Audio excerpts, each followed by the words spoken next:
আমি পদ্মজা, পর্ব 53। লেখক ইলমা বেহরুজ। গ্রামে এলেই আমির প্রান্তর সঙ্গে ঘুমায়। পদ্মজাকে তার বোনদের সঙ্গে ছেড়ে দেয়। আজও তার ব্যতিক্রম হলো না। দুই বোনকে নিয়ে শুয়ে পড়ে পদ্মজা। শত শত গল্প তাদের। পদ্মজা শুধু শুনছে আর হাসছে। প্রেমার মুখ দিয়ে সহজে কথা আসে না, কিন্তু পদ্মজা এলে কথার ঝুড়ি নিয়ে বসে। পূর্ণা নিজের বিয়ে নিয়ে বেশি কথা বলছে, পরিকল্পনা করছে। তখন প্রেমা ব্যঙ্গ করে বলল, ছোট আপার লজ্জার লেশমাত্র নেই। পূর্ণা খেপে গিয়ে জবাব দিল, তুই যে প্রান্তকে বলেছিলি শহরে গিয়ে সাহসী পুলিশ বিয়ে করবি, আমি কাউকে বলেছি তোর লজ্জা নাই? মা লজ্জায় পড়ে গেল। তার বড় আপার সামনে ছোট আপা কি বলছে? লজ্জায় কান দিয়ে দোয়া বেরোতে থাকে। পদ্মজা হাসলো, প্রেমাকে বলল, লজ্জার কিছু নেই। অভিভাবকদের নিজের পছন্দ জানানো উচিত। তোর বিয়ে পুলিশের সঙ্গেই হবে, আর পূর্ণার বিয়ে হবে পূর্ণার পছন্দ মতো। পদ্মজার কথায় পূর্ণা বাড়ি খুশি হলো। সে আবেগে আপ্লুত হয়ে বলল, নায়কের মতো জামাই চাই, একদম লিখন ভাইয়ের মতো। আপা জানো, লিখন ভাইয়া 1 সপ্তাহ হলো এখানে শুটিং করতে এসেছে। পদ্মজা জানতে চাইল, কার বাড়ি? সাতগাঁয়ের হান্নান চাচার বাড়ি, বিশাল বড় টিনের বাড়ি। পদ্মজা চুপ হয়ে গেল। এই মানুষটা শুধুমাত্র তার স্মৃতি, কিন্তু মানুষটার জীবনের পুরোটা জুড়ে সে। এই তো মাস 4 আগে পদ্মজা পত্রিকা পড়তে বসেছিল। 3য় পৃষ্ঠায় লিখন সার ছবির সঙ্গে ওপরের শিরোনাম দেখে বেশ অবাক হয়। শিরোনামে লেখা ছিল, লিখন সার পদ্মফুল। পদ্মজা আগ্রহ নিয়ে প্রতিটা লাইন পড়েছিল। সাংবাদিক লিখনকে প্রশ্ন করেছিলেন, 30 তো পার হয়েছে, বিয়ে করবেন কবে? লিখন তখন জানালো, সে যখন আসবে। আমরা কি জানতে পারি কে সে? যদি দ্বিধা না থাকে। জানাতে আমার বাধা নেই, সে পদ্মফুল। আমার 27 বছরের কঠিন মনে তোলপাড় তুলে দিয়েছিল। সেই তোলপাড়ের তাণ্ডব বুকের ভেতর আজও হয়। সেই ফুলের সুবাস নাকে আজও লেগে আছে। শুধু আমি তাকে জয় করতে পারিনি। লিখন সার সাক্ষাতের কথোপকথন বেশ আলোড়ন তুলে দেশে। এরকম একজন সুদর্শন পুরুষকে কোন নারী অবহেলা করেছে, তা নিয়ে মানুষের কত শত কল্পনা জল্পনা। পদ্মজার অস্বস্তিকর অনুভূতি হয়। পূর্ণা পদ্মজাকে মৃদু ধাক্কা দিয়ে ডাকলো, ঘুমিয়ে গেলে আপা? না, তারপর বল। জিজি পোকার ডাক, শিয়ালের হাঁক বেশি আসছে কানে।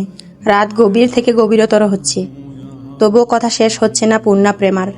পদ্মজাও মানা করছে না, বরং অবাক হচ্ছে। তার বোনেরা কত কথা লুকিয়ে রেখেছে তার জন্য। কাক ডাকা বোর, ঘন কুয়াশায় চারপাশ ডুবে আছে। বাতাসের বেগ বেশি, ঠান্ডায় ঠোঁট কাঁপছে। পদ্মজার পরনে দামি গরম সোয়েটার, ওপরে আবার শালও পরেছে। বাসন্তী সুতি সাদা শাড়ি পরে রান্না করছেন, মাঝে মাঝে কাঁপছেন। পদ্মজা দ্রুত পায়ে রান্নাঘরে ঢুকলো। বাসন্তী পদ্মজাকে দেখে হেসে বললেন, কিছু লাগবে? পদ্মজা খেয়াল করে দেখল বাসন্তীর মুখটা ফ্যাকাশে, ঠান্ডায় এমন হয়েছে। সে শক্ত করে প্রশ্ন করল, আপনার শীতের কাপড় নেই? বাসন্তী হেসে বলল, আছে তো। তাহলে এভাবে শীতে কাঁপছেন কেন? নামাজ পড়ে ঘুমিয়ে পড়তেন। বয়স হয়েছে তো, যান ঘরে যান। ভাত বসিয়েছি, আমি দেখব। সারা রাত তো সজাগ ছিলে আম্মা, তুমি ঘুমাও, আমি রাতে ঘুমিয়েছি। তাহলে সোয়েটার পরে আসেন। বাসন্তী মাথা নত করে বসে রইলেন।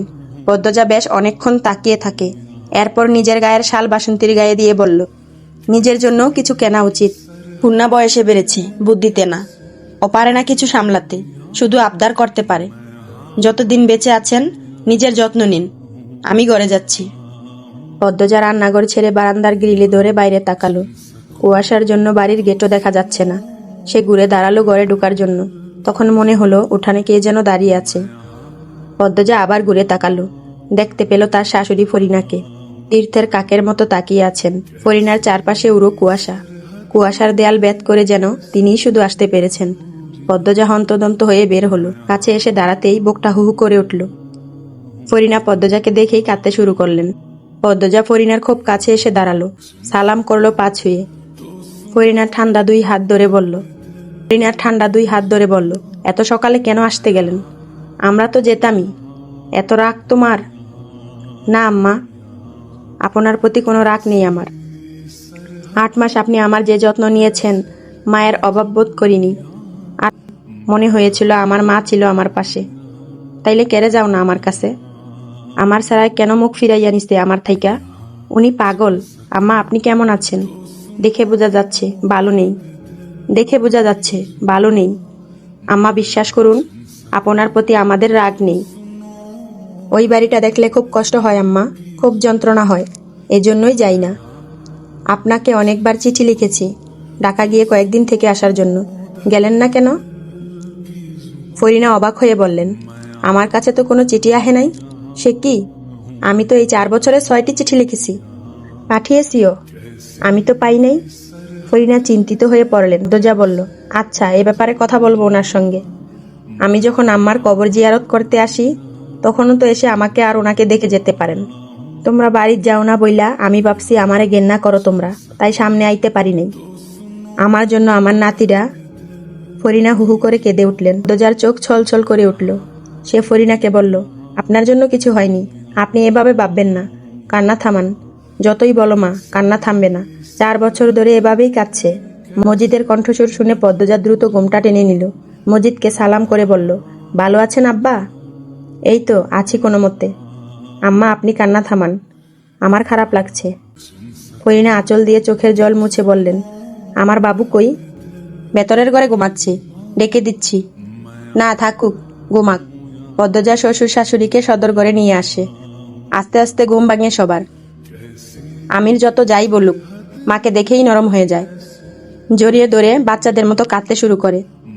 মজিদ ছেলে আর ছেলের বউকে ছাড়া কিছুতেই বাড়ি যাবেন না। কম হলেও 4-5 দিন থেকে আসতে হবে। অবশেষে আমির রাজি হলো। প্রেমার সামনে পরীক্ষা, তাই প্রেমাকে সঙ্গে নিল না। বাসন্তী, প্রেমা, প্রান্ত বাড়িতে রয়ে গেল। পদ্মজার সঙ্গে গেল পূর্ণা। হাওলাদার বাড়ির গেট পেরিয়ে ভেতরে পা দিতেই পদ্মজার সর্বাঙ্গ অদ্ভুতভাবে কেঁপে উঠল।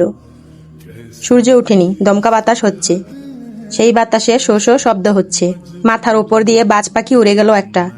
সেই পাখির ডাক অদ্ভুত হাহাকারের মতো, যেন মনের চেপে রাখা কষ্ট ও ক্ষোভ নিয়ে কেউ আত্মচিৎকার করছে। নাকি এটা নিছকই পদ্মজার ভাবনা? চারিদিকে চোখ বুলাতে বুলাতে আগলগড় পেরিয়ে অন্দরমহলের সামনে এসে দাঁড়ালো সে। 4 বছর পূর্বে তো এখানেই, এই জায়গাটাই তার আদরের 3 মাসের কন্যা পরিজার রক্তাক্ত লাশ পড়েছিল। পদ্মজার বুক কেমন করে উঠল। ভীষণ ব্যথা হচ্ছে। বুকে হাত রেখে সেখানেই দাঁড়িয়ে পড়ল পদ্মজা। আমির উদ্বিগ্ন হয়ে প্রশ্ন করল, খারাপ লাগছে? পদ্মজা স্বাভাবিক হয়ে বলল, না। থেমে নিঃশ্বাস নিল। বলল, পূর্ণাকে দেখুন, কেমন পাগল। আমির সামনে তাকালো। পূর্ণা মাথার ওপর ব্যাগ নিয়ে সবার আগে বড়ই খেতে খেতে কোমর দুলিয়ে হেঁটে যাচ্ছে। অন্দরমহলের সামনে এবং আগলগড়ের পিছনে টিউবওয়েল বসানো হয়েছে। হেমন্তকালে ধান কাটা হয়েছে, তখন কৃষকেরা আগলগড়েই থেকেছে। তাদের জন্যই এই টিউবওয়েল বসানো হয়েছে। টিউবওয়েলের চারপাশে গোল করে সিমেন্ট দিয়ে মেঝেও করা হয়েছে। সব মিলিয়ে একটা কলপারের রূপ নিয়েছে। পূর্ণা নারকেল গাছের সামনে এসে থমকে দাঁড়ালো। কলপারে এক সুদর্শন যুবক পিড়িতে বসে গোসল করছে। পরনে লুঙ্গি, রানী গামছা নিয়ে দাঁড়িয়ে আছে। কি যেন বলছে। পূর্ণা ব্যাগ রেখে হা করে সেই যুবককে পরখ করে। সুঠাম সুগঠিত শরীর, মায়াবী ফর্সা স্বাস্থ্যোজ্জ্বল ত্বক, প্রশস্ত বুকে গণপশম, চৌড়া পিঠ, শক্তপোক্ত দেখতে 2 হাত। ডান হাতে ছোট কলস নিয়ে মাথায় পানি ডালছে। সেই জল চুল থেকে কপাল, কপাল থেকে ঠোঁট, ঠোঁট থেকে বুকে বেয়ে গড়িয়ে পড়ছে। হঠাৎ চুল জাকি দিয়ে উঠল। জলের ছিটে ছড়িয়ে পড়ে চারিদিকে। রানী যুবকটিকে বকতে বকতে দূরে সরে দাঁড়ালো। যুবকটি আরো মাথায় পানি ঢেলে চুল জাকায়। উদ্দেশ্য রানীকে ভিজিয়ে দেয়া। পূর্ণা মুগ্ধ হয়ে গেল। সে দ্রুত মাটিতে ব্যাগ রেখে ওড়না ঠিক করে চুলের খোপা খুলে দিল। ঠোঁট জুড়ে হাসি ফুটিয়ে কলপারের দিকে হেঁটে গেল। যে কারো মনে হবে পূর্ণা অপরিচিত এই যুবকটিকে চোখ দিয়ে পিষে ফেলেছে। তার চোখের দৃষ্টি দেখলে যে কারো মনে হবে পূর্ণা অপরিচিত এই যুবকটিকে চোখ দিয়ে পিষে ফেলেছে। কলপারের পাশে ভেজা কাদা ছিল। পূর্ণা পা রাখতেই পিছলে পড়ে গেল। দপার শব্দ শুনে যুবকটি লাফিয়ে উঠে বরাট কণ্ঠে চিৎকার করে উঠল, বোয়াল মাছ, বোয়াল মাছ।